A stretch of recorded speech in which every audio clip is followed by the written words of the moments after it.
Are you a brewer looking to open, grow, or plan your next move? I'm Ted Zeller, liquor law attorney at Norris McLaughlin. I've spent my career working with breweries, helping them navigate the regulations that come with this industry at the municipal, county, state, and federal levels. From first permits to expansion into new markets, my team serves as legal counsel on licensing, compliance, and distribution. If you're ready to plan your next move or need legal guidance, I am here to help. Feel free to call me at 484-765-2220 or email me at tzeller@norris-law.com. So the very next day after that conversation, Founders had just announced that they were getting behind Solid Gold, which is their light lager. Yeah. And that's what they wanted, though. And I'm like, it was just Beer Business Daily, and I had to forward the emails to the whole team every day when we get them. And the headline was, Solid Gold, Founders, the next big thing. And Bob sent an email back and he, quoted them. Oh, what the hell are they thinking? Like, the next big thing. Yeah, right. They should listen to Mike Contreras about, the hazy IPAs. So I called Stiggs and I'm like, there's an email in your inbox that might as well be my resignation letter. And I told Bob, like, blah, blah, blah. And sure enough, we ended up brewing Up and Out. And we kind of work with Ruby and Bob to make sure that it was all the things that they didn't like about hazy IPAs. We want to put our own kind of we didn't like that they were not too shelf stable, but the ones that came out early, it really had a very short shelf life.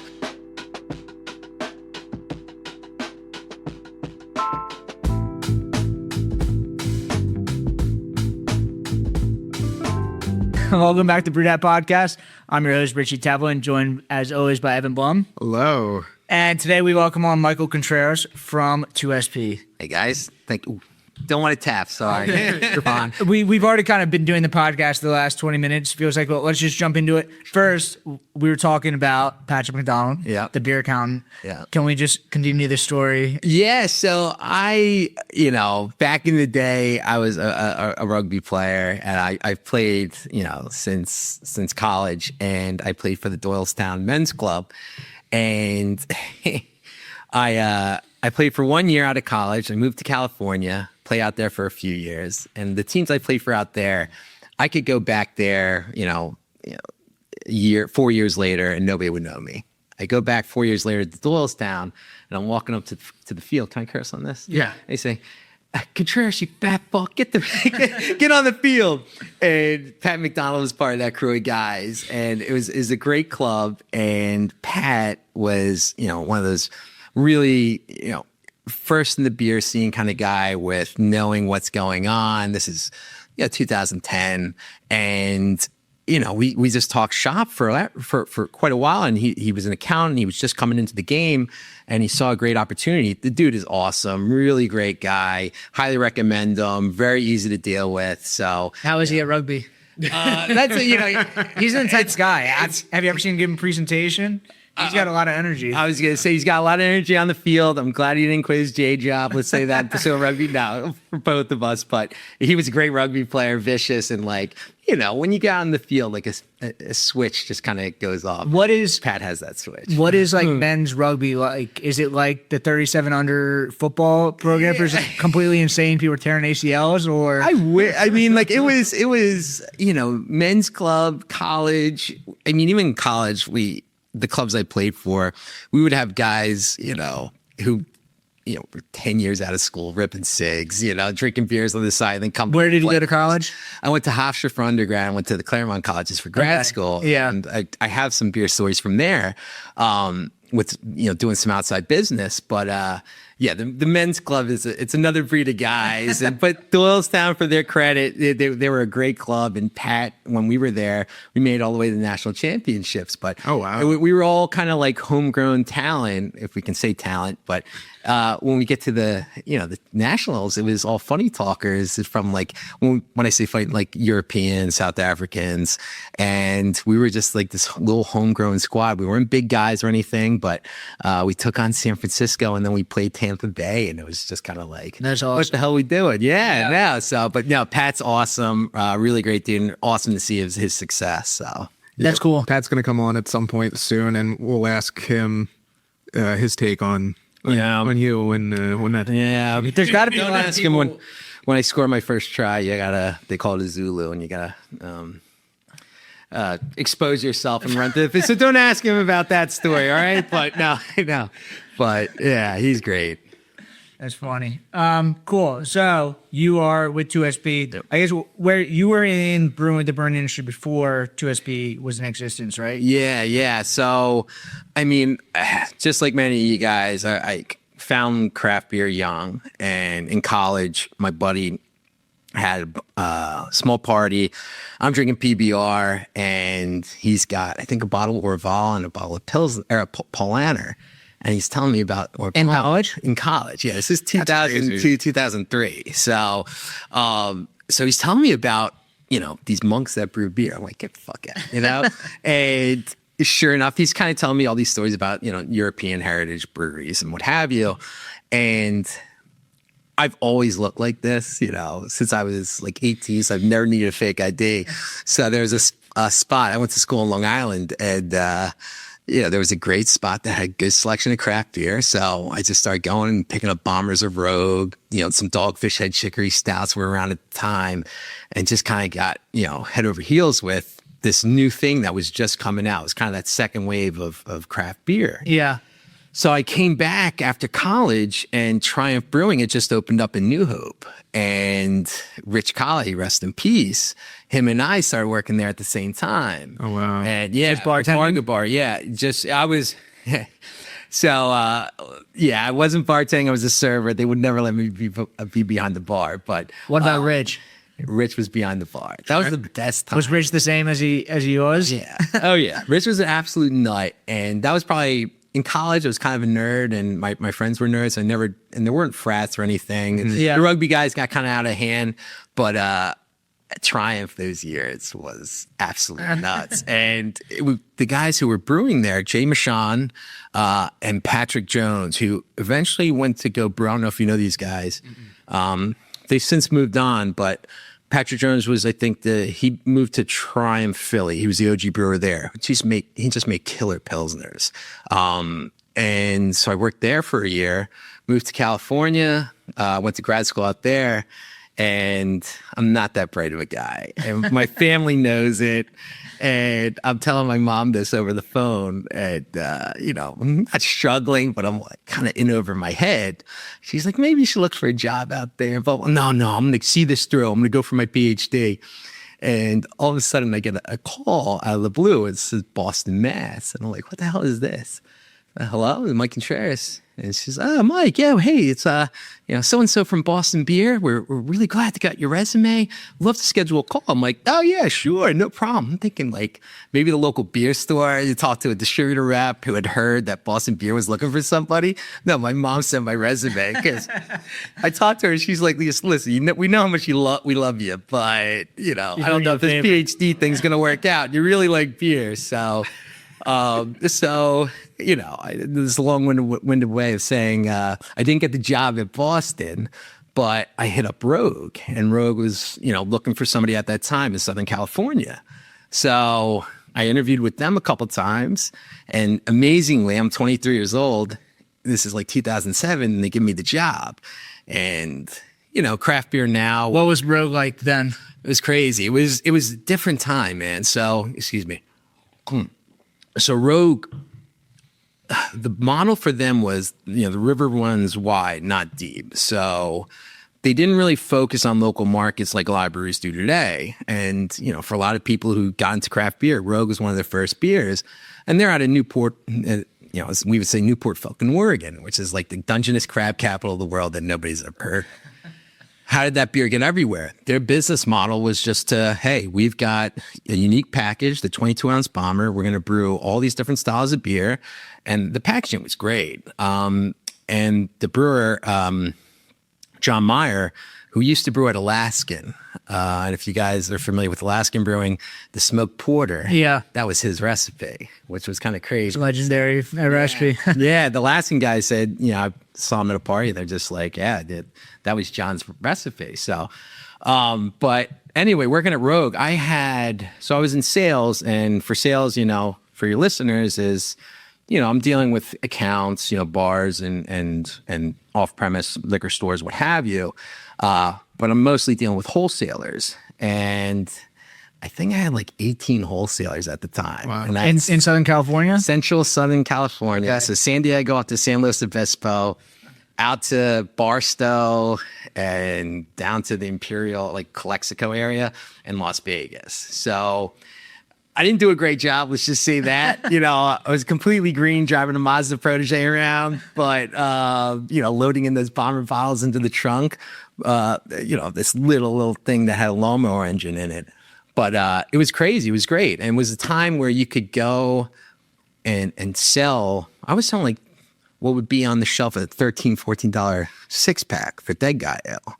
And I was selling $250 half kegs in 2008. Yeah, that's crazy. Yeah. So these guys, just working at Rogue, I mean, they were brewing great beer. There was a market for it. And it was, not shooting fish in the barrel, and there were certainly challenges too. I remember, I'm 23, but again, I look, pretty old. So I remember I get called into Harbor Distributing, which is a Reyes, for people who are listening, Reyes is one of the biggest wholesalers. Yeah. And they had operations in California. And I'm getting talked down to because we were the first brewery to raise our keg deposits from $15 to $30. And this is when you could scrap cooperage for much more than your deposit was worth, because it was a desire, melting down, aluminum, whatever, was extremely profitable because China and India were blowing up and they needed all the metal they could get. So I'm getting yelled at by our wholesaler who's got, he's got this, what do you call this, Bluetooth thing, be like, what the fuck are you doing raising these keg prices? I'm like, I'm just 23, man. I have no idea. But Rogue just kind of threw me to the wolves. So it was a way of saying, I had a huge territory. It was a great experience. Southern California at that time with craft beer was insane. I mean, it was really blowing up. So it's just, and I'm 23. So, I'm going down to San Diego, going to Pizza Port and going to, O'Brien's Bar in this cool little neighborhood where they had Alpine beer, if you remember those guys. Yeah. Exponential Hoppiness. So really cool experience and very good group of guys, and I learned a lot from them. What brought you back east? So the Rogue was like, hey, we want you to move to Oregon. I wasn't finished my degree. I still had that dream in the back of my mind. And I was like, I'm going to finish grad school. So I ended up finishing grad school with a cultural studies master's. What can you do with that, right? So here I am. In South here. Yeah, right. So I ended up, finishing up there, and this is like 2008, 2009, or actually 2010. This is the financial crisis, really hit hard everywhere, but really you saw it in Southern California. When I would come back here, you didn't really see the effects of it as much. People were hurting here for sure, but I remember I lived 10 minutes from campus and I would count like 25 foreclosure signs on these houses. So the economy really took a hit out there. So I tried getting a job out there. It didn't work out. So I came back east and I moved in with my family in Bucks County, where I returned to Rich. So he's from Bucks. I'm from Richboro. I respect Council Rock guy. Yeah. I was there when it was all one school. That's crazy. Yeah. I finished like 700 in my class. The 1,100 that were there. So, yeah. So the Green Parrot. Yes. I met his parents one night. I was doing a tasting. I was dressed up as an astronaut, and as you normally do. Yes. Yeah. And your parents were like, "Do you know Michael?" Yes, but I feel embarrassed right now. I'm saying, "No, man, I'm talking like customers. I feel like there's like a barrier, but now breaking that barrier is." Of course. No, my parents are big quiz guys, and they pass no judgment on anybody. They're knuckleheads themselves. But yeah, no, I actually worked at Green Parrot. Oh, really? Yeah. It's a great bar. Yeah, awesome spot. Bobby, who owns it's one of the salt of the earth guys. Absolute nutball, but great dude. Great. Shout out Nick, Green Parrot. Yeah, Nick, awesome dude. He's been there forever. But yeah, no, I returned back, and then I was like, what the hell am I going to do? So I worked at Triumph for a little bit. Rich was, I think he was at Triumph Philly, and then he went to open up Standard Tap, or he was just there shortly after the Yeah. not open it up, but became bar manager, excuse me. So I go back to grad school, to get a teaching degree, and I get a call from my buddy who I worked with at Rogue. He became the VP of sales at Dogfish, and he says, "Hey, what the hell are you doing?" And I'm like, "I'm in grad school again." He's like, "You want a job?" I'm like, "Sure." So I was only back for about a year and a half, 2 years, and then I moved down to Southern Delaware and worked for Dogfish, and was there with them for 5 years. And What year was this? 2010. So that was crazy too. I mean, that was like, That was I know you guys, prime, like Dogfish has taken over the world. it was crazy. I mean, I know you guys had Sam on the podcast, right? Awesome guy. Dogfish back then was, I mean, he was on the Martha Stewart show. He was on like, he had his own show. He had a Discovery show. It was insane. Like, and he was a celebrity. It was just, people would come down, like Robert Plant was there from, not Van Halen, Jesus Christ, Led Zeppelin. So, Kelly Kapowski ended up coming through the brewery. Just like random people in Southern Delaware. But Sam's an awesome guy, and working for them, I was the Delaware and Eastern Shore regional sales guy. And it was... was that not too difficult to sell Dogfish to the Eastern? No, Eastern Shore. That's another breed of people. I didn't know what I was getting into. Yeah, I don't know, have you guys been to the Eastern Shore? Yeah. Oh, yeah. No? Sure, It's not the Jersey Shore. Definitely not. But they're all Phillies. I thought it was just going to be like, oh, it's east of Baltimore. You know, it's just a suburb. But no, this is like, you kind of forget that, Maryland's the Mason-Dixon line, that border. So, and not to say anything like they're so, they have that part of their history, but they maintain that, but they're certainly like as kind of country folk where I remember the first time I did beer sampling down there. Still lower, slower Delaware. Lower, slower.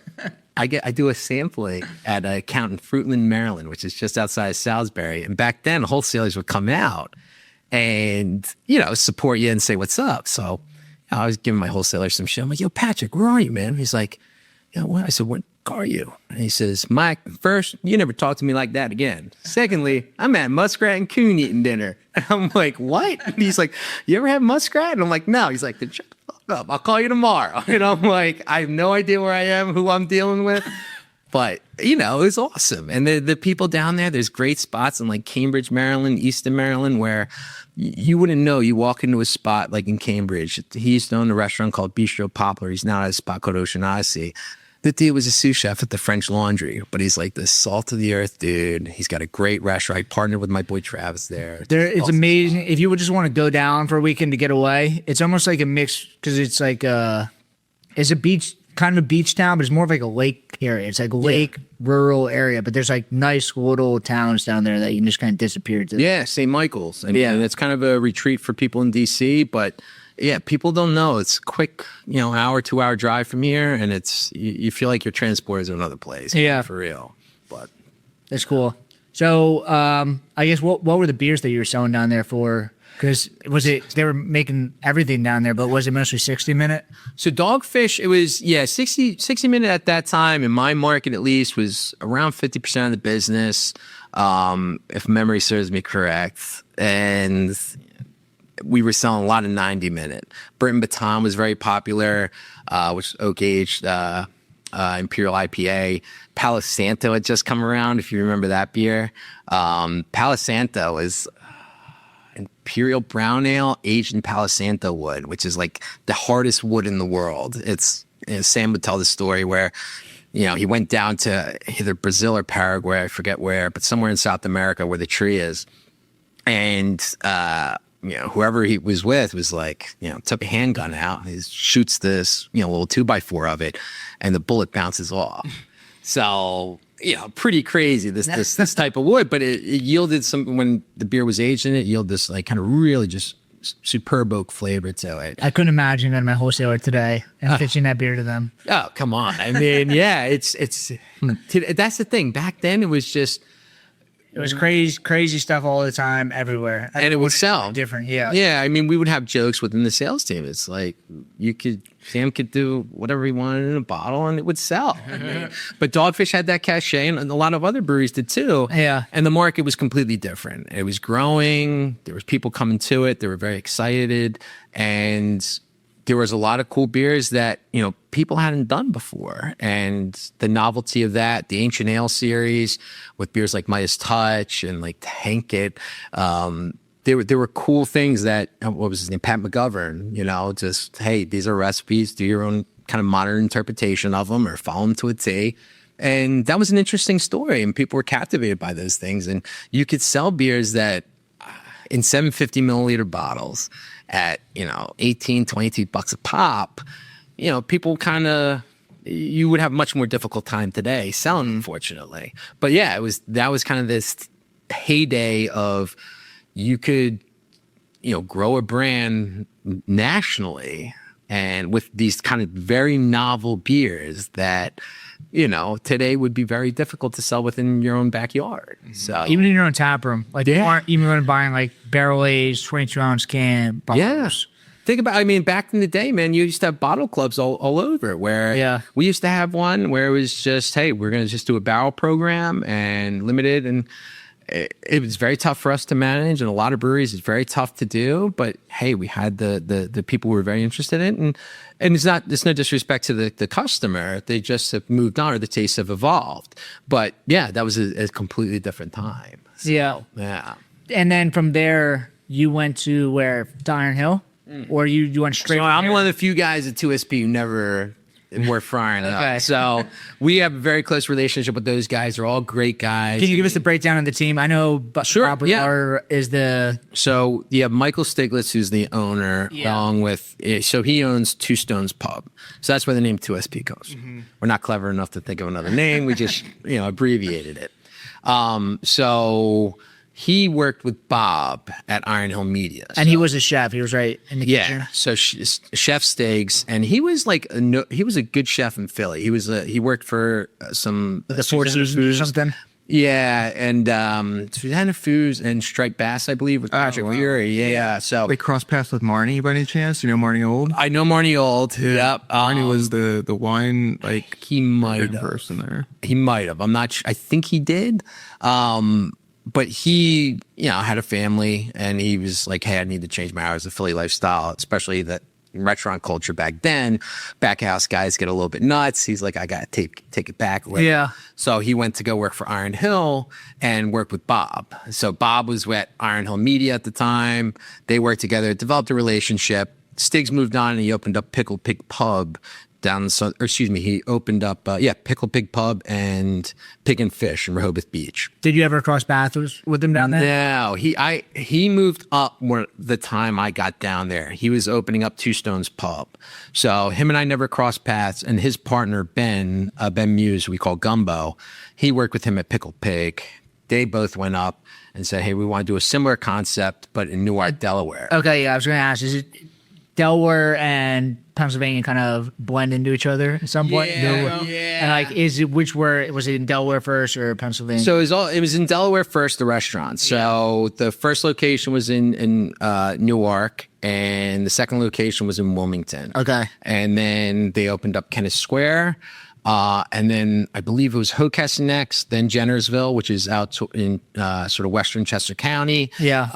And then we had Middletown open up as well. Cool. We recently shut that one down. Middletown, Delaware, if you're not familiar, it's unincorporated town, so they don't have many zoning regulations. So every chain under the sun is in Middletown. So it's very, very. I've been to Middletown plenty of times. I used to have a friend that lived down there. Okay. And it's an interesting place. That's what, slower. It's like, that's what it is. It's getting into that, right? Yeah. So starting to bleed in. It's kind of this like thoroughfare to go into the Eastern Shore from Chris Godwin on the Bucks, Pride of Middletown. There you go. You didn't know that. Yeah. So the Two Stones guys, Iron Hill, and Ben had worked at Iron Hill as well. So those were the three original guys, and Two Stones was like the craft beer bar in Delaware. And they were one of my accounts at Dogfish, did a ton of cool events with those guys. I get a call from Stiggs, and he's asking, I want to open up a brewery, blah, blah, blah. And so I really know about the sales and marketing side, not so much about the production. So I'm kind of like, hey, you need a store, you need all this stuff, you got to build a brand. And he's like, would you ever think about joining up and doing something, with us? And I'm like, ugh. Like every asshole was opening up a brewery, right? So what year is this? This is 2014. Okay, so it's like at the tail end of like everything is booming. Yeah. And it's like, I can't mess this up. Yeah, exactly. And that's exactly what I was thinking. But I said, you haven't even told me who your brewer was. Yeah. And he says, Bob Barrar. So, for your listeners, and you guys are aware, Bob is really well regarded, well respected in the industry amongst all the brewers here. And is this Bob, right? That's Bob, yeah. It's Bob, not me. I get it mistaken. My beard is not as illustrious as his. But he was, one of the OG craft brewers. It was with Red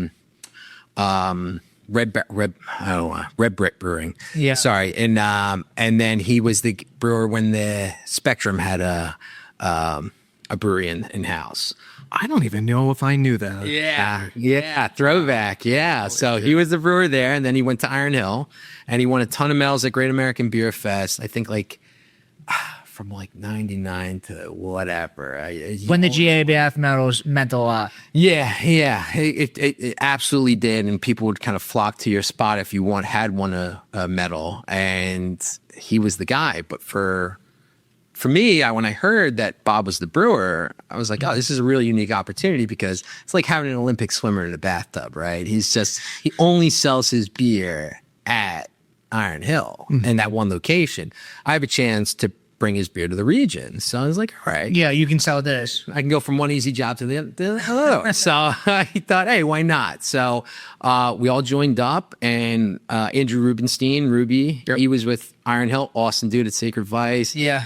A very, very tight buddy of mine. We're like, fuck it, let's start a business. So we all got together, and we've grown it. This is our 11th year now. Wow. Yeah. What? And it's cool brewery because similar, we just heard the news about Workhorse shutting down. Yeah. But you guys are the other kind of like local craft brand that has like the cool new brewery, like large specific mechanical brew house. Yeah. It's very nice. You guys have a ton of space there. Yeah.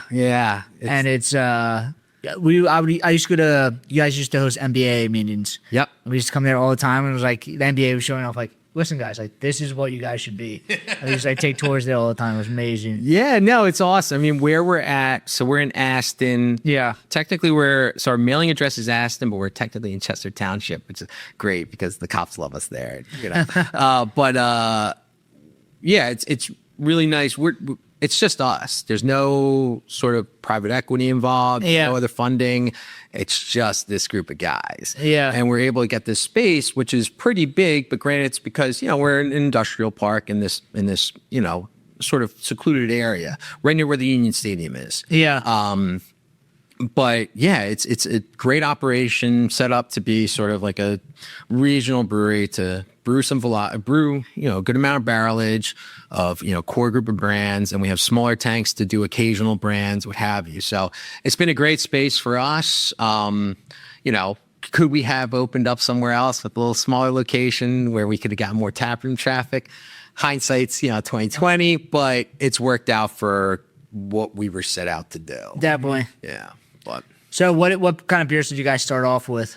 So it was interesting, man. So 2014, we were all sitting down like, hey, what are we going to open up with? What are we going to do? And hazy IPAs were in the... It is a different age in craft beer. Yeah. And it was just like Founders All Day was the thing. Like it blew up. Sculpin was huge, or it was just starting to take off from Ballast Point. So we were like kind of modeling ourselves like, hey, how do we want to do this? Because we do have a lot of space. This is a business. How are we going to kind of go to market and be aggressive? And, we're all kind of tossing around ideas. And if you've ever met Bob, you've met Bob? I met him like briefly, but yeah, I don't know him that well at all. Really great guy, hulking dude from Delco. So if you guys know anything about Delco, being in Bucks, you hear a story about Delco guys. Bob's a Delco guy. So, but he's quiet and he's hulking. He's like a massive dude, intimidating. He's like a lumberjack. Yeah. But huge muscles, and he's just we're sitting in his kitchen. We're all kind of just gabbing about, let's brew this, let's brew that. And we're like, Bob, what do you want to brew? And he's like, I don't care what we brew as long as we brew Delco fucking lager. And I'm like, okay. So we started off with that beer because, if we look at the Philly 5 County area, so Bucks, Chester, Montgo, Delco, Philadelphia County, Delco was always the one county that did not drink craft. It was lowest sales for any wholesaler and for any brewery. Yeah, it was just working class neighborhood, still is, that just never took on to craft. So Bob saw this as the gateway beer to get them there. So let's brew an amber lager, make it pair perfectly with a pretzel, tailgate beer, and call it Delco. And call it fucking Delco. Yeah. So, and it's worked out for us. It's our number 2 brand. I know it's, we were talking before, it's the year of the lager. It's IPAs still move, fantastically for us. But Delco Lager is always like one of these brands that, we're going to put, our heart and soul into it. But that was the beer that we originally started out with. We had a few other beers. Ruby was, he was really involved with kind of developing our beer portfolio. And he's stubborn as a mule like I am, and we would go at it. But he wanted to start off with the Belgian Amber. And I'm like, all right, dude, you're the brewer. You're like, it's I got to give the creative guys their space to do it, and that's what he wanted to do. And what else? We had a session IPA called ASAP, and we had a few at Weisswit, which was our favorite beer when we sampled our wholesalers on it. It was a Berliner Weiss Belgian White hybrid. And it was awesome. Really? Yeah, it was great, but it just wouldn't sell. And The sour beers are tricky. yeah, I don't know. Maybe it was the name or something, but everybody who drank it was just like, this is great. It had the tartness, but it had that coriander note to kind of round it out. So, so those are the beers we started with, and Delco is the one that sort of made it through. So. It's cool. Delco in the last 5 years or so, even Hollywood, and maybe that's just there's specific just shows that are coming out about it, and then obviously Shane Gillis is on top of the world right now. Yeah, he's kind of leaning into it. Oh yeah, Delco is like a country unto itself, and now it's just it feels like it's just being discovered, right? And it's got its own language, its own people. I mean, when I got there, I was like, man, Have you lived there now for? I haven't lived in Delco, but it feels like I've been there for so long. And, during the pandemic, especially, we really got to, keep the social distancing, whatever, really got to know everybody in the community. But I couldn't describe what Delco was. And Joe, who is our old warehouse guy, he's like, it looks like everybody got out of softball practice or something. And I'm like, you know what? That's what it is. And my family's from Queens originally. It's just a working class community where it's not the same as, say, where we grew up in Bucks County, which was, a little more affluent in some areas. Delaware County certainly has that. But It's this distilled stereotype of what people from other parts of the country think about Philadelphia. Yeah. Whenever you read comments about something happened at Veterans Day, like Citizen Bank, the first guy, freaking Delco. It's just Florida man, Delco man. Yeah, and it's just you kind of want to be like, no, that's not true. And then the news story comes out, and it's just Bonner grad or okay, yeah. So, but you know what though? It's the experience of. So it was a big risk for us because when I would go to other markets or even within this area, when you open up a brewery, you just see tap lines of that local brand. So I'd be in North Carolina or something. It was just local brewery after local brewery. In Delco, it was just really tough to kind of crack that nut. And What do they drink down there? Is there one or two mappers? I was on the last podcast that Twisted Tea is there. Oh yeah, Twisted Tea was big. I mean, but these are just macro lager drinkers: Miller Lite, Coors Light. I remember the first sampling I did was at Goff Suds and Soda, and I had Delco Lager in cans, and I'm like, "Hey man, local brewery, we'd love to, give you a shot of this." He's like, "I tried it. Beer fucking sucks." And I'm like, "What?" And he's walking out with a case of ham. So I'm like, "All right." So, it was tough, but yeah, a lot of those guys were drinking those macro lagers or sub premium lagers, what have you. But we've recently Delco's now our biggest market by far. Yeah. I imagine you've done a lot of tastings at beer shooters and whatnot. Yeah. sampling beer is the only time that like I've ever like gone out and done something like selling beers, like kind of like door-to-door sales at some point. Sampling beer at a beer distributor, people will just look you right in the eyes and be like, this sucks. And then just walk away and be like, all right, I guess that was like, Yeah, thanks, bud. You know, Yeah. I'm just trying to make a lot, you know, give my kid rollerblades, you know, and give you a good beer. But yeah, you got to. they don't hold back. If it was anything else that you was giving them, like they wouldn't be that rude. For some reason, like them sampling beer, people get like offended. Yeah. If like they are not craft beer. And then when you watch them take out what they're bringing, it's just, or There's a whole what they're other buying. side They're like, there for you. You guys are probably just like, and you just picked up a hand. yeah, I'm like, what the hell are you doing, man? Yeah. Come on, like, and It is. We get like a kind of front row seat though, of like what the actual customers are buying now. yeah. it's crazy, yeah, and it's always shocking just seeing what's moving, what's coming out, and it's always what's coming out, but that's the thing. It's also like, you know, you've been doing it long enough, and the thing that you saw 6 months ago, like, oh, everybody's buying this, it changes so quickly. So, Yeah. you know, it doesn't sort of exist in a vacuum. There's opportunities for brands to say, all right, you know, my brand's not moving now, but, you know, who knows? I can come up with a new thing, or I can maybe I should try this, maybe I should try that.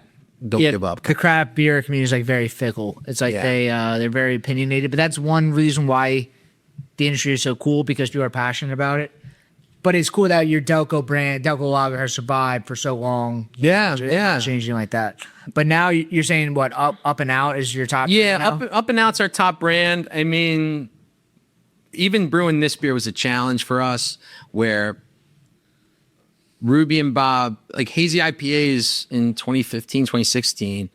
I remember Sean Avery came from Avery Brewing, was at our brewery, and he had some beer from the Vale, and we hadn't tried it before, and we were talking shit about like hazy IPAs, but it was just like this new thing that we didn't really understand. Oh, we were talking shit. I remember. Okay, all right. Like You were probably a year and a half, 2 years when hazy IPAs was coming out. As a beer industry, we were like, they don't know how to brew them. Like, Yeah. but we can't make one. All right, but You're refreshing my memory. Yeah, we were talking massive shit about it, and it was because it was just, you know, these guys, like, brewers are trying to perfect the thing, right? They're at least are with Bob. It's trying to make the best example of, or the best product of a certain style, Yeah. following the guidelines, and really just day in, day out, you're brewing the same thing, but you're trying to make that little tweak to make it better. Yeah. With hazy IPAs, they were coming out and they were just kind of random, and they're stone hops, and it kind of was. But the customers were liking them, so it was kind of like this weird. You had to deal with it, yeah. The beer industry was just like, we are trying to get these styles, and like it was like this disconnect between the brewers and the customers. Yep. As far as like what is actually quality versus what. Yeah. But ultimately, is whatever the customer wants, because that's what we're doing. We're making beer for them. But Yeah. still, there was this disconnect for a little bit before everyone kind of got on the same page. 100%. And I had to deal with that with guys from Delco. So it was like that fight was, I remember we made our first hazy IPA with Tonewood, and we made a beer called Allocated. And ironically enough, it was all allocated. And I had a conversation, let's put that in quotes, with Ruby and Bob about, hey, we should really get behind these hazy IPAs. And they're like, yeah, no, you know, blah, blah, blah. And, you know, it was very tense, right? So the very next day after that conversation, Founders had just announced that they were getting behind Solid Gold, which is their light lager. Yeah. And that's what they wanted, though. And I'm like, it was just Beer Business Daily, and I had to forward the emails to the whole team every day when we get them. And the headline was, you know, Solid Gold, Founders, the next big thing. And Bob sent an email back, and he, you know, quoted them. Oh, what the hell are they thinking? Like, oh, the next big thing. Yeah, right. They should listen to Mike Contreras about, you know, the hazy IPAs. So I called Stiggs, and I'm like, there's an email in your inbox that might as well be my resignation letter. And I told Bob, like, blah, blah, blah. And sure enough, we ended up brewing Up and Out. And we kind of worked with Ruby and Bob to make sure that it was all the things that they didn't like about hazy IPAs. We want to put our own kind of, like, we didn't like that they were not too shelf stable, you know. yeah. But the ones that came out early, it really had a very short shelf life. And we want to make sure that, hey, this beer will be able to, when it goes to a wholesaler, yes, it goes into cold storage, but in Pennsylvania, it's not like in other markets where it goes right into the cold box. It can just sit on a beer distributor's floor, right? And you go pick up a warm 6-pack. Yeah. So there's that danger. So we wanted to put in a little bit of bittering hops in there and just do those little tweaks. So it does have that IBU presence in there, and it's, since we've made it, it's become our number one seller. So, and we love it, and it's great. And, we're on board with the hazy train, even it's still chugging along, but the market's kind of, it's continuing to evolve. Hey, brewery or small business owner. At the Beer Accountant, they understand the unique financial challenges of the craft brewing industry. Are you tired of navigating complex brewery accounting and taxes on your own? Staying up late working on financials and getting your finances in order after a whole workday? They're a CPA dedicated to helping breweries like yours thrive, with services ranging from qualified bookkeeping, business tax prep, to strategic financial planning. Stop wasting time on spreadsheets and focus on what you do best: making great beer and running a small business. The Beer Accountant is led by Patrick McDonald, a CPA for 14 years. They are also the official CPA of the Brewers of PA, servicing over 50 breweries in 4 states. If you own a brewery or small business, stop overpaying for reactive support and start being proactive with the Beer Accountant. Don't brew that IPA without this CPA. Visit beeraccountant.com to learn how their specialized expertise can help your brewery grow, profit, and succeed. That's Beer Accountant at beeraccountant.com. Definitely. So this public domain series, this is like kind of different branding that you guys have. Yep. Very cool. I know Cole outside loves this. Yeah, Cole absolutely loves that. Nice. Yeah, no, that was, so, marketing beer is tough. You got to stick out on the shelf somehow, and there's always a new thing, and you're always competing against that. So, we had worked with great guys. My boy Nolan helped design our labels. My sister Maisie's doing all the work for us now, and she's doing great stuff. And we did a beer called Circadian back in like 2019. And that beer, we were doing an IPA. It was going to be a rye hazy IPA. So that's kind of a challenge. Rye doesn't really sell, so we needed to make sure the label was up to snuff. So I had ate some funny candy one night, and I turned on one of those Nat Geo shows, and my mom I grew up in the arts, and I'm seeing all these birds, and I'm like, just in my own head, I'm like, man, this is like, how cool would it be if we had John Audubon's art on the can? Oh man, that'd be dope. So I woke up the next morning, I didn't forget that, and I was flying out to California, and I had said, I wrote them a note, and they called me right back, and I'm at the airport, and they say, hey, I asked them, hey, can we use Audubon's art? We'll give you guys a credit. We can do some kind of fun thing, do a bird watching event, blah, blah, blah. And the girl's like, that's a really great idea. We really love it. It's kind of funny that you hit us up. We're actually starting up in an organization. Now, this is the Audubon Society, National Audubon Society. She said, we're starting up Brewers for the Delaware. And it's this organization that wants to essentially protect the Delaware River Basin and to stop fracking around it and make sure that's a protected environment. Yeah. If you guys sign up for it, we'll let you use it. I said, sure, yeah, sign me right up. So she's like, oh, great. I'll send you all the information. She says, by the way, you could have just used it as part of the public domain. And I'm like, shit. So she gave me, that was a great idea years later. And that whole thing actually kind of turned into me working with those guys was awesome, where, a couple years later, I was asked to speak in front of the Pennsylvania House. And I had to give public comment on protecting the river basin, and they were bringing up legislation to stop fracking. And there I am speaking in front of the Pennsylvania State Legislature, like, I know about anything. But they prepared a statement, and sure enough, it worked out where the state banned fracking around the river basin. Yeah. So anyway, a few years later, we're trying to think about new brands to do. And we thought, hey, well, this public domain series, why don't we do it where we use art that's in exhibits in the Philadelphia Museum of Art, the Barnes Foundation, Wyeth's paintings down in Chad's Ford. So we've developed this whole series, and to bring attention to a great organization called Art Goes to School, which is a Delaware Valley organization that goes into mostly retirees who go into elementary schools to teach kids about art. So we want to, we always give them a shout on the label. My mom's president of that, or was president of that organization. So we want to bring awareness that, hey, this is a cool program. We want to put art on the can, something that you could see locally, and tell the story about the art, and then also like how you can get involved with the arts. Nice. It's awesome. So 16-ounce can. Yep. You guys have 12-ounce cans. You guys have had 12-ounce cans for a long time. Yeah. What have you seen? I know there's a renaissance now of 12-ounce cans. What has that been like? Have you seen that? Like, people are starting to pick up. 12-ounce cans are interesting. It's the price point, I think. And it has to be a specific style, what we see at least. So like our seasonal beers, like our seasonal wheated ales or what have you, or like a specialty, like stouts. We have 6-pack stout, Baby Bob, and that moves extremely well actually for us because there's not many of those on the market. Yeah. But for the most part, we have to be very mindful of what we put in 12-ounce because the customer, unless it's a Russian Imperial Stout, they're only going to pay so much for it. And a lot of these beers that are in 60-ounce cans are typically much more expensive to brew. Yeah. We have seen more people buying 12-ounce, and there is a demand for it. But the 16 ounces are still moving pretty well for us. We've cut down the amount we're doing just to make sure, like, there is a bit of a downturn in craft beer, but the consumer's still out there buying the beer.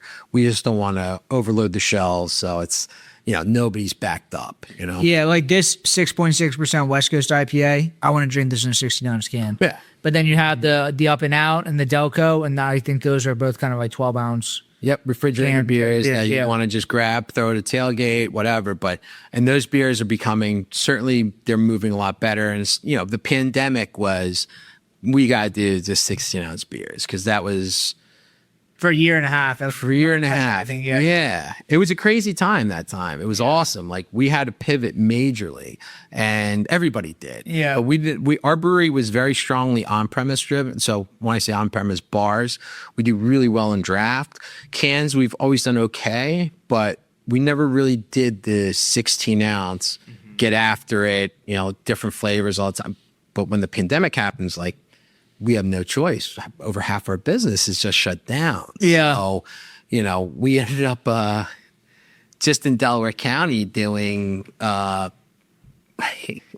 we got a blessing from our wholesaler to do it. When we could do mail order in Pennsylvania, but we did self-distribution to people's houses. So we set up our own account. It was great. We just did in Delaware County, but, just a testament to Delco. And this kind of really helped our business was, when the pandemic happened and everything was shut down, there was a Facebook group that popped up called the Delco Happy Hour.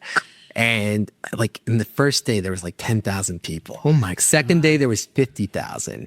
And it was just people from Delco. So you can imagine Facebook group of just Delco people just going. Is it still active? It's still active, and it's still like just, it's, if you want to. Facebook groups are the craziest place. Oh, but the Delco one is like, if you want to doom scroll, like that's where you got to go. It's great. But we didn't know what to do. So, and there was no PPP loan. There was no this is pure survival. So I hit up my wholesaler. I'm like, even before I did, I'm like, I just put on a Facebook group. I said, hey guys, Mike from 2SP, would you be interested in mail order beer? We deliver right to your house. And it got like 3,000 likes and 200 comments. And I hit up my wholesaler and I'm like, I think I fucked up. They were absolutely cool. Wrigley Beverage, they were awesome about it. They're like, they were very nervous too because their business has been shut down with all the bars closing.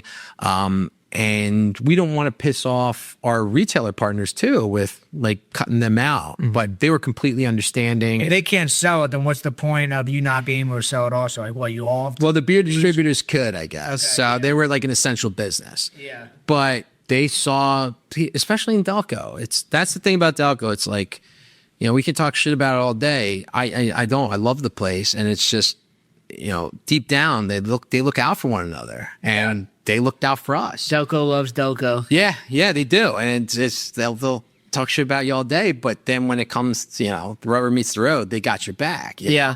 So we ended up doing that, and I was delivering 6-packs of Delco to places in Norwood and to places in Prospect Park, and you know, we gave back. We had a $5 delivery fee, and we're like, everything's so close in Delco. I'm like, we don't really need this delivery fee. So we just ended up donating it. And like, that went such a long way with people in our community. We donated to this group called the Delco Group.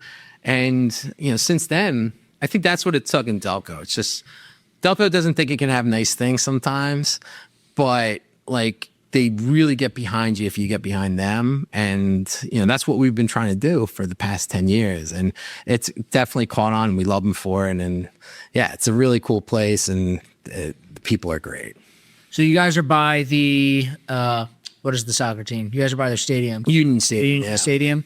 Do you guys see, I don't know, I'm just like everyone else in the world, I've watched the World Cup this last month. Yeah. But I don't know when the Union season is. Are you? Yeah. I see people like pre-gaming at your spot. Definitely. Yeah. We work closely with the Sons of Ben. Okay. The fan organization there. They're really cool. We help them out with beer, and we get guys there for the pregame. There's big youth programs down there.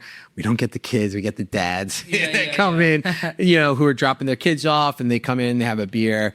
But we definitely get the pregame element there. It's tough, though. I mean, they only play so many home games. There's not many like concerts there or anything. What is the season? Do you know? I want to say it starts around like March or something. Depending on how good they are, I could go into the late fall. Okay. So, but I think they had a tough season this past season. Season prior, they did great. Yeah. And we certainly see for our tasting room where we are, we really kind of depend on that business. Oh, it's very nice, I should say. Yeah. You know, There's not many options around you either.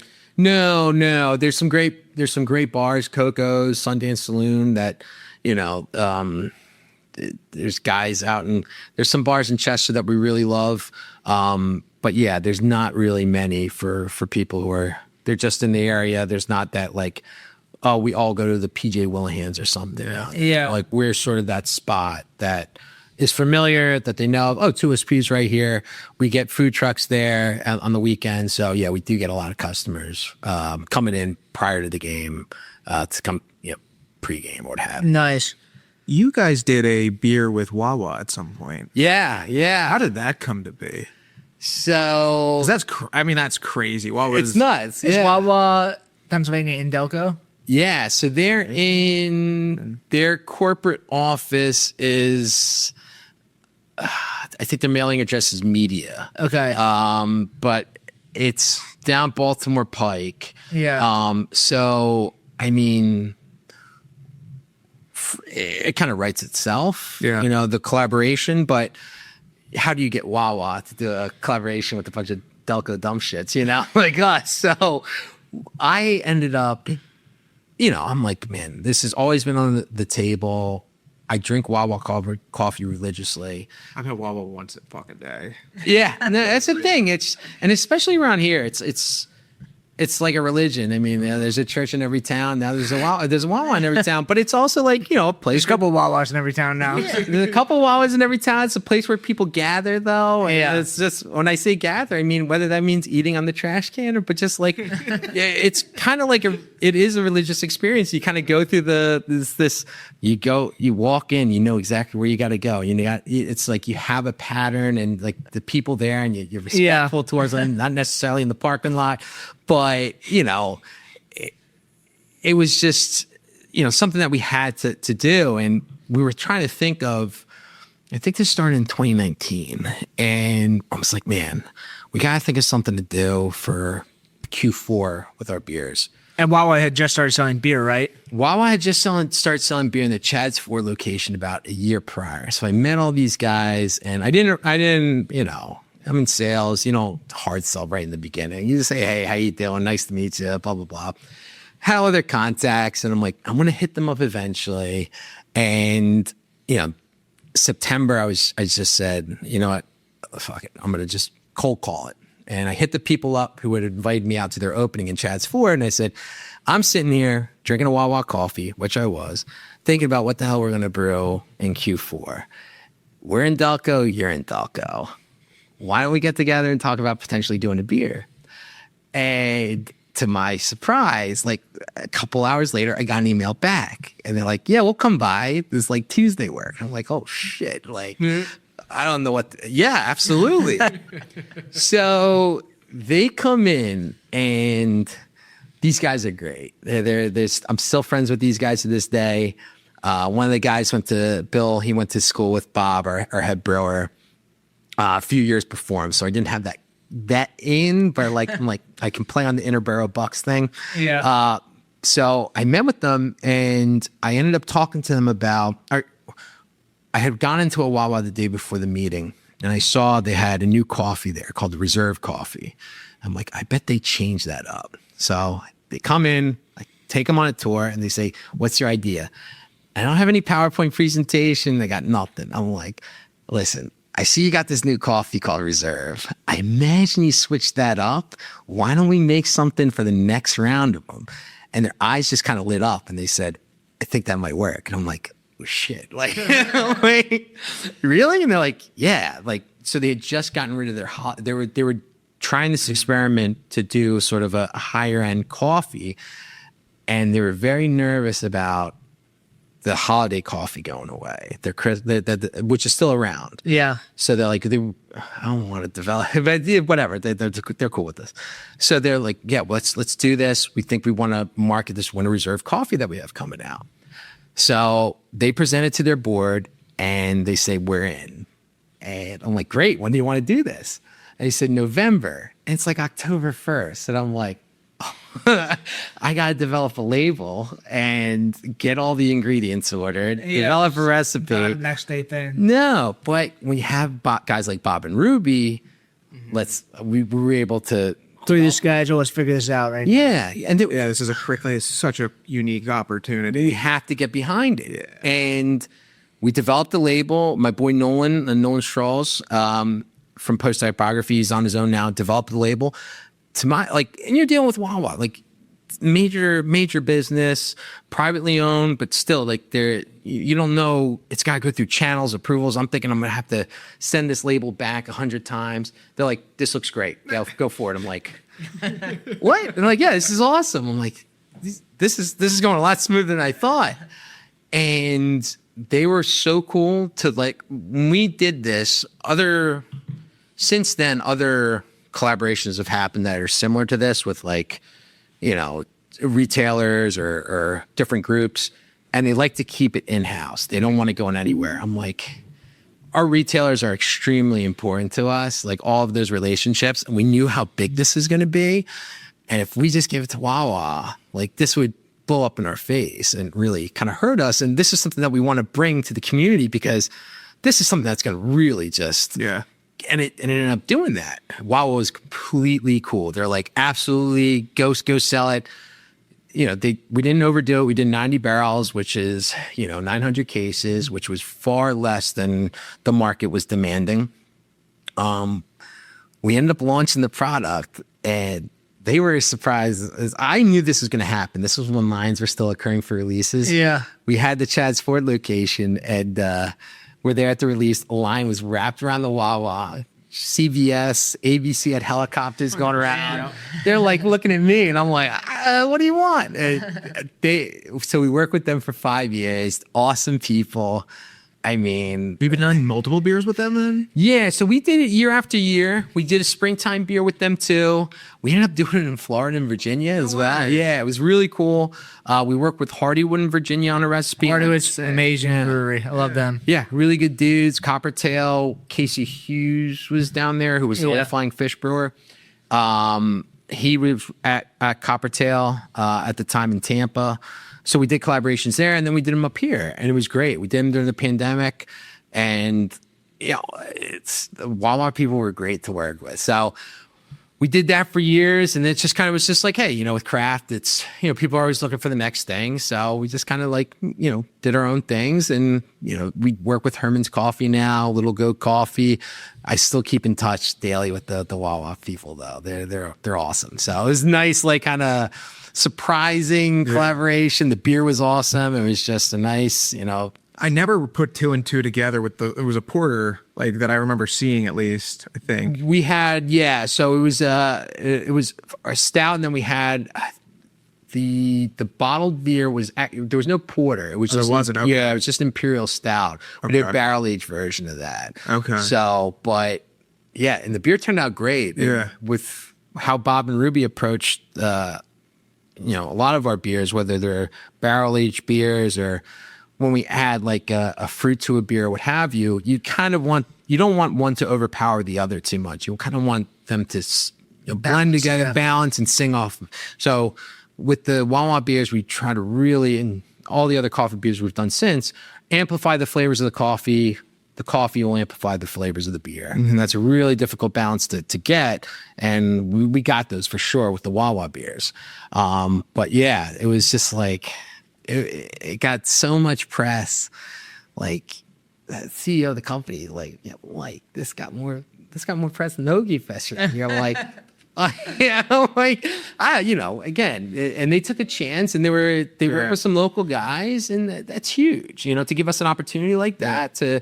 Wawa is like the national but local brand that everyone loves in Philly. So like it makes sense to work with you guys that corner. Yeah, it's crazy, and we didn't know how it would be received, amongst other brewers and stuff. It also helped that it was a great beer. It was a great beer, and everybody's like, "This makes total sense." Yeah. It didn't feel like when you hear that, you're like, that's just a marketing gimmick, blah blah blah. Like our whole approach and working with them, they're local. We're using their coffee in our beer. Like it just made sense. It just kind of checked all the boxes. I remember without being. I was at Victory at the time when it came out. Like everyone at Victory was like, "Damn, That's how those guys get it." Yeah. Completely pulled it out of my hat, man. I'm just like, what do you think? And that's the thing. Like most of so not to go off the topic, but it's just like right place, right time a lot of times. So like we export our beer to Japan, and I mentioned in the beginning, we've heard about that. Yeah, we rugby has been an awesome thing for me personally. Just like the community of people, just the sport itself is great, and how kind of develops you as an individual.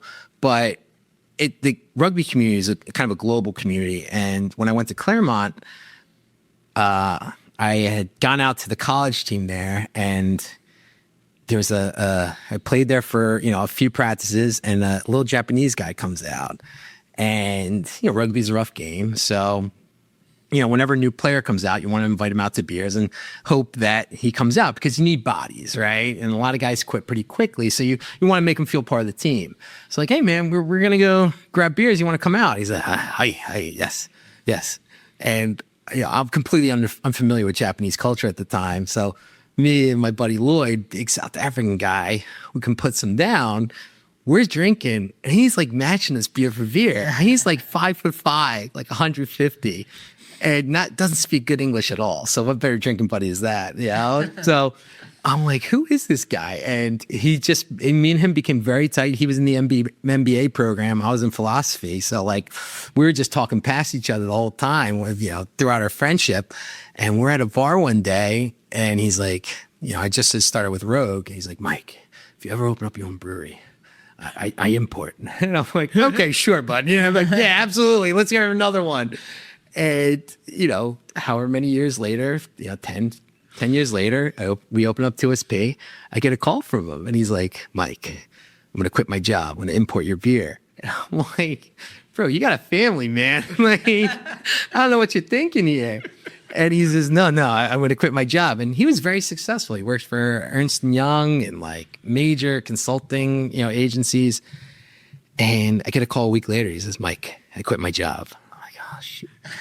He's like, I'm coming out. I'm like, when? He says, next week. And I'm like, where are you staying? He's like, with you. And I'm like, all right. So he comes out, stays with me.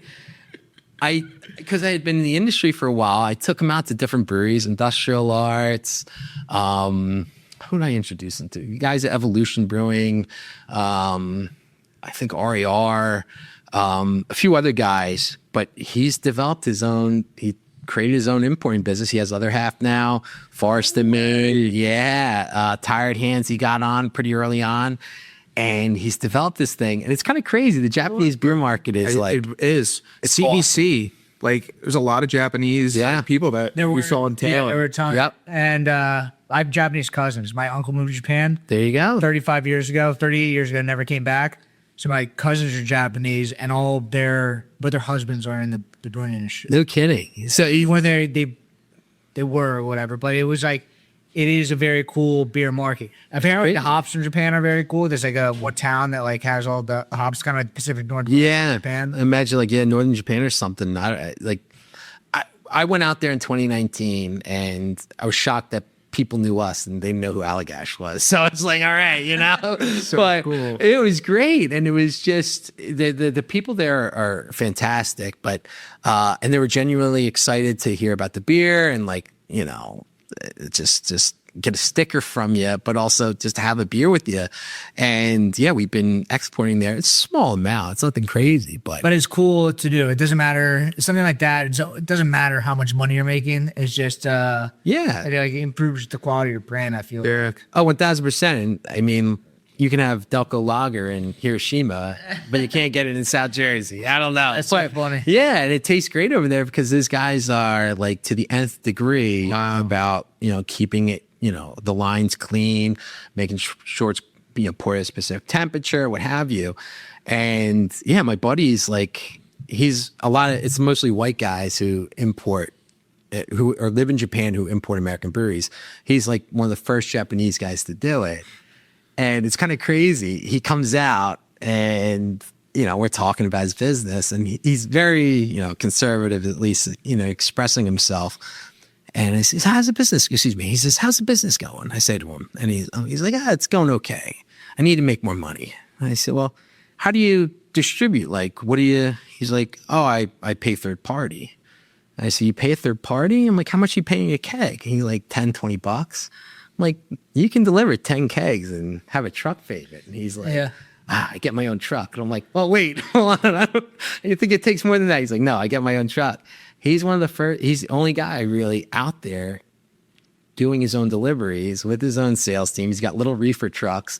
Like when I see little reefer trucks, I got in one and it's like my knees are in my chest and the wheels are like this big and we're driving to the airport in it and it's tilted this way with my fat ass in the passenger seat.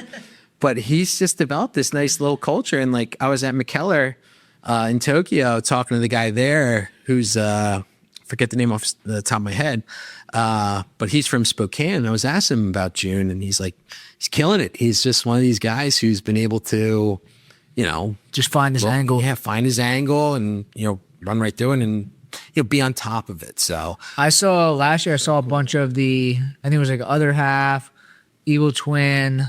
Yeah. Maybe Human Robot. There's a bunch of people that are going out to China. Yeah.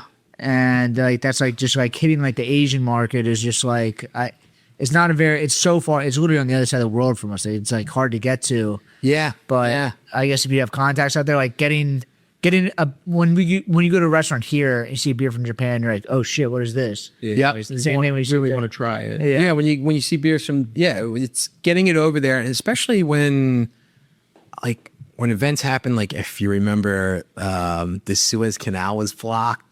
Years ago. With the Evergreen ship. Yeah. And when like stuff that affects, supply chains, like it certainly affects cargo going over there, but we get so much from Asia. There's tons of cargo ships that come over here. They're looking for stuff to bring back. There's empty ships. So it's probably easier than send stuff back. Exactly. So we're in Taiwan. I don't know too much about it, but he's opened up a Taiwan, Taipei. I don't know. Business expense that shit. Yeah, right. So excuse me. So I know a guy, his name's Felix, and he was telling me he does a lot of exporting to China. He's really a dude. I see him at different beer fests. And he told me a funny story that I completely was, it made sense.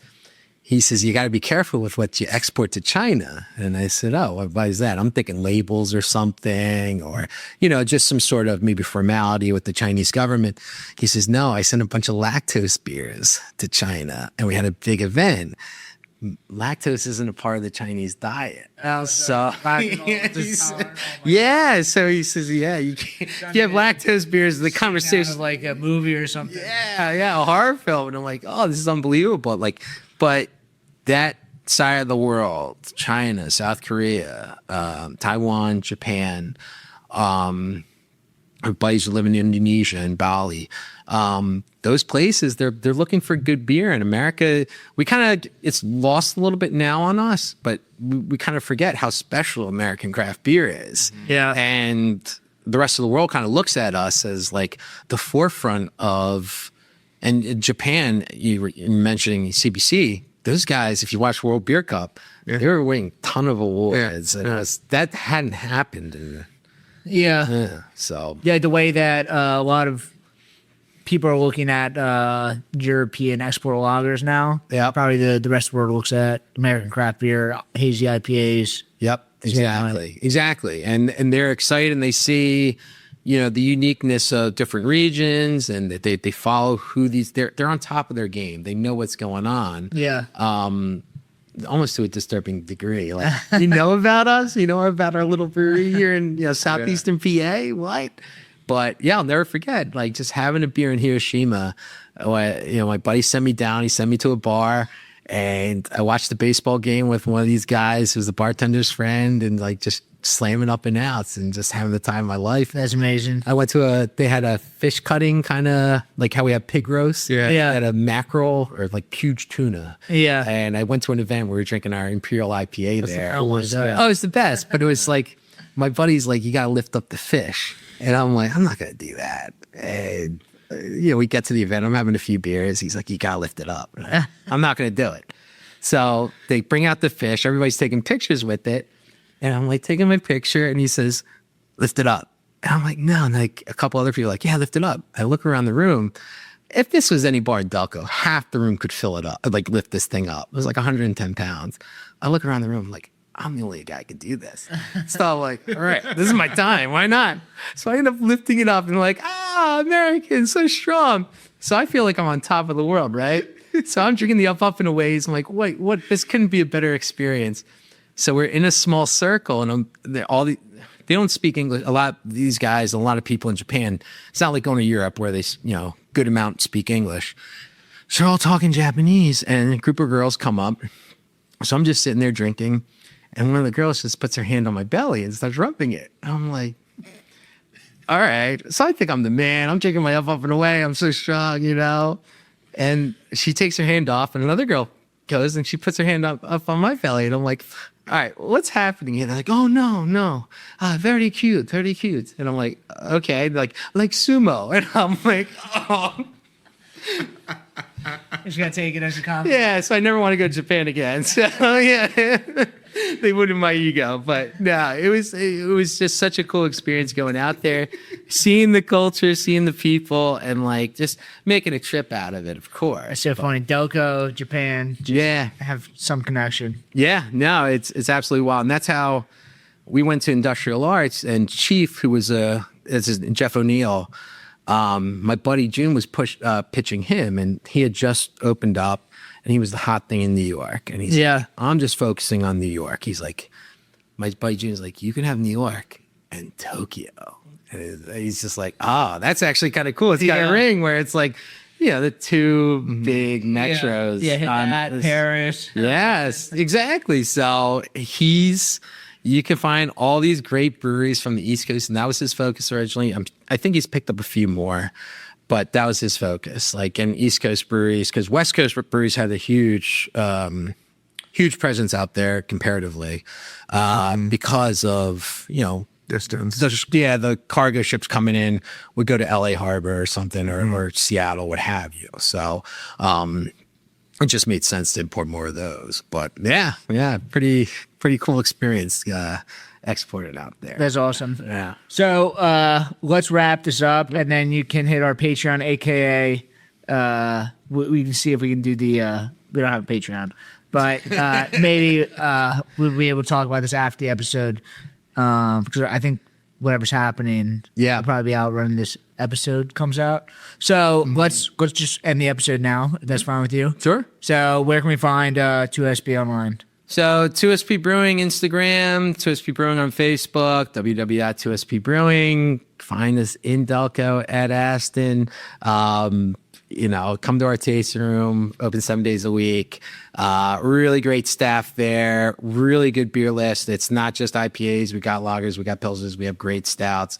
We're always releasing something new and fun. So, come experience us. If you're lost in Delco, just put in 2SP Brewing, and we're right off of 95. Amazing. Thank you for coming on this really fun episode. You can find us at Brewdat, at the Brewdat Podcast. We'll see you guys next week. Yep, 5 stars. Thank you.